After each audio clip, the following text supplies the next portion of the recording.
Hello everyone, তোমরা সবাই কেমন আছো? আশা করি তোমরা খুব ভালো আছো আর আমিও মোটামুটি ভালোই আছি। আজকে অনেক দিন পর একটা বড় ভ্লগ নিয়ে আসলাম। আর এটা হচ্ছে আমাদের বাড়ির কালী পুজো, আমার বাপের বাড়ির, যে পুজোটার জন্য সারা বছর অপেক্ষা করে থাকি। আর এই দিনটা প্রচুর প্রচুর প্রচুর আনন্দ হয় আমাদের। তো ফার্স্টে সকালবেলা ঘুম থেকে উঠেই আমি গেছিলাম ফুল তুলতে, প্রচুর ফুল তুলেছি। টেনশনে ছিলাম যে এতগুলো 108টা জবা ফুলের মালা পাবো কি না। তারপরে দেখলাম 108টারও বেশি জবা ফুলের মালা পেয়েছি। তোমরা তো দেখতেই পেলে যে মালাটা আমার সকালবেলা উঠেই আগে গাঁথা হয়ে গেছে। ফার্স্টেই হচ্ছে 108টা জবা ফুলের মালা করলাম, তারপর নীলকণ্ঠ ফুলের মালা করেছি, তারপরে আরও ফুলের মালা করেছি যেটা মা মনসার জন্য। তারপরে এখানে আমি দেখো 108টা বেলপাতা বেছে নিচ্ছি, যেহেতু আমাকে 108টা বেলপাতা মালা করতে হবে। ফার্স্টে বেছে নিচ্ছি, তারপরে আমি মালা করব। এখনও দীপা ঘুম থেকে ওঠেনি। দীপা যখন ঘুম থেকে উঠবে তখন আমাকে হেল্প করতে চলে আসবে। এখন হচ্ছে সকাল ওই 6:30 বাজে, তখন থেকেই আমি স্টার্ট করে দিয়েছি, যেহেতু ব্রাহ্মণ 10:30টার মধ্যে চলে আসবে। আর সত্যি কথা বলতে উনি যেটা কথা দিয়েছিল সেটাতেই এসেছিল। আর আমি আগে তোমাদেরকে বলে দিই, আমাদের যে প্রতি বছর যেই ব্রাহ্মণ করে পুজো, সেই ব্রাহ্মণটা না রিসেন্ট 1 বছর হয়নি, মারা গেছেন উনি।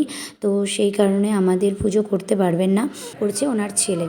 এবার এই পুজোটা মা মনসার পুজোর আগের দিন ছিল, সেই কারণে ঠাকুর বানাতে খুব প্রবলেম হয়ে গেছে। আমার বাবা যখন ঠাকুর আনতে যায় তখন গিয়ে দেখে মা কালীর গায়ে তখনও শাড়ি পরানো হয়নি।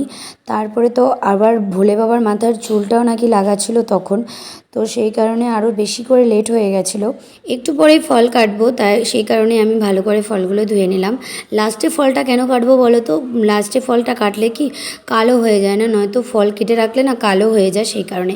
আর এখানে দেখো আমরা সকালবেলা ভোরবেলায় গিয়ে যে এত ফুল পেয়েছি, এবার হায়েস্ট। আবার কাকিমা তুলে নিয়ে এসেছে, আমার ছোট কাকিমা।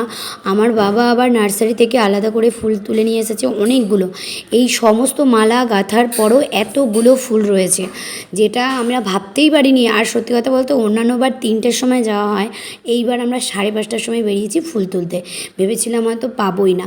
এখানে তোমাদেরকে দেখিয়ে নিলাম যে মায়ের জন্য 2 মায়ের জন্য শাড়ি, বাবার জন্য ধুতি গামছা, এগুলো আনা হয়েছে। তারপরে এখানে কুলোটা আমি সাজিয়ে নিলাম, যেহেতু ঠাকুর বরণ করতে হবে, আর ঠাকুর বরণটা আমার মাই করে। তারপরে দীপা উঠে যাওয়ার পর আমি ফলগুলো কেটে নিচ্ছি। দীপাও ওই পাশে কিছু একটা কাজ করছে, হয়তো দেখা যাচ্ছে না। ও দুব্বগুলো বাজছিল। আমার বাবা অনেক দুব্ব একবারে তুলে নিয়ে এসেছে, সেগুলো একটা একটা করে আমি বললাম যে বেছে রাখ। আর ওই ফলটা কাটবে, কারণ ও ও ফলের দায়িত্বটা, কাটার দায়িত্বটা ওই নেয়। আর আমি কি করেছি বলো তো, যেগুলো ও পারে না, যেমন তরমুজ কাটতে পারে না, তারপরে আনারস কাটতে পারে না, এগুলো আমি কেটেছি। বড় বড় ফলগুলো আমি কেটে দিয়েছি। তারপরে বাতাবি লেবু কাটতে পারে না, সেইগুলো আমি কেটে দিয়েছি।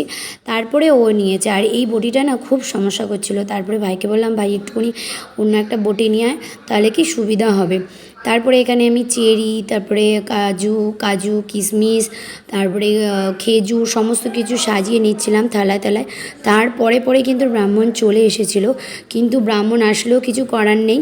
আর ঠাকুরই আসেনি তার আগে। আর আমাদের এবার এতটাই লেট হয়ে গেছে, এত তাড়াতাড়ি গুছানোর পরেও সবার লাস্টে আমাদের পুজো হয়েছে। মানে 10:30টার মধ্যে কিন্তু আমার সমস্ত কিছু রেডি হয়ে গেছিলো, কিন্তু পুজোয় বসতে পেরেছিল সেই 2টোর পর। কারণ ঠাকুরই বানানো হয়নি তো কী করা যাবে বলো। আর মেন হচ্ছে চাপ ছিল, ওই মা মনসার পুজোটা ছিল না, ওই কারণে। তারপরে আর আমাদের বাড়িতে নিয়ম কীরকম বলো তো? আমাদের বাড়িতে নিয়ম হচ্ছে আগে ব্রাহ্মণ আসবে, এসে নিয়ে আগুন ধরাবে, তারপরেই আগুন আমাদের আর বাদবাকি পাড়ায় যেসব প্রসাদগুলো দেওয়া হবে সেগুলো করা হবে। নয়তো মানে আগুন জ্বালাতেই নেই, আমাদের চাটাও হয় না আমাদের বাড়িতে। এইটা হচ্ছে সমস্যা। এদিকে ব্রাহ্মণ মশাই এদিকে চলে আসার টাইম হয়েও গেছে। আর এদিকে আমরা এই ফলটা, তরমুজটা কেটে দিচ্ছি। তারপরে এখানে দেখো আমি দুধটা সাজিয়ে নিলাম। আমার ফল কাটা, তারপরে সিংহাসনে মানে যেখানটা ঠাকুর বসবে সেই জায়গাটায় গুছিয়ে দিয়েছি। আর মালাগুলো আমি এইভাবে রেখে দিয়েছি, এক জায়গায় রাখিনি। তারপরে এত তাড়াহুড়োর মধ্যে পুজোটাও শেষ হয়ে গেল। আমি মানে রেডি হতে গেছি, এসে দেখি পুজো শেষ। 100টা প্রদীপ ধরানো হয়েছে, তার আগে অঞ্জলিটাও হয়ে গেছে। আর এতই চাপ যে আমি সারা সন্ধ্যে থেকে কোনো ভিডিও করতে পারিনি, যে এতজন এসছে। লাস্টে তোমাদের দেখা ভোগের থালি যে সাজিয়েছিল সেসবের ভিডিও একদমই নিতে পারিনি। আর আমি দেখো রাত্রি 11টার সময় এসেছি দেখতে যে কত কি আছে না আছে। পাড়ার লোক প্রায় চলে এসেছে, আর এখন শুধু আমরা বাড়ির লোকই আছি।